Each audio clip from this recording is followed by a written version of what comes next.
The pressure is on Auston Matthews and Mitch Marner to come through tonight, but Pierre, the pressure is also on Sheldon Keefe to put them in a position to succeed. Right, give them that opportunity early on. I thought in game one, I'm not alone, that Matthews and Marner got lost in the shuffle a little because Sheldon Keefe didn't want them out against Anthony Cirelli. And you get it, Anthony Cirelli is their premier defensive player.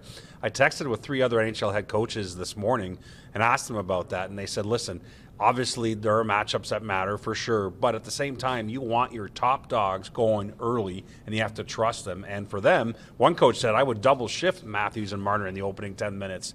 I don't think the Leafs need to do that per se, because they're deep down the middle now with Tavares back centering the second line, and of course Ryan O'Reilly down the middle. Organically, you should have the matchups you want down the middle, but especially trust Matthews and Marner early.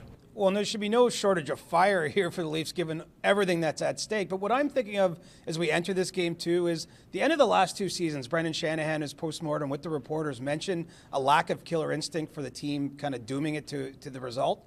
Well, how could you not have any more killer instinct if you're the Leafs into this game? Not just because of the stakes, but because you look across the ice at the Tampa Bay Lightning. They don't have Eric Chernak. They lost Ryan McDonough in the offseason to cap reasons. And they may or may not have Victor Hedman in this game too. And so you have a completely different blue line, certainly not as intimidating of a blue line as they had last year in the series that went 7 games. What an opportunity, and I think that they can't leave anything to doubt. They have to get on those defensemen and force some mistakes. Hedman did skate this morning, but this injury to Hedman, it could completely change the series. Pierre, what do we know about it? It's basically blindsided the Lightning. John Cooper saying post-game the other night that he was caught by surprise by that event, and then on this day confirming that this is not something Victor Hedman was nursing down the stretch. This is a new injury that obviously happened in the first period in game 1. A huge storyline potentially here.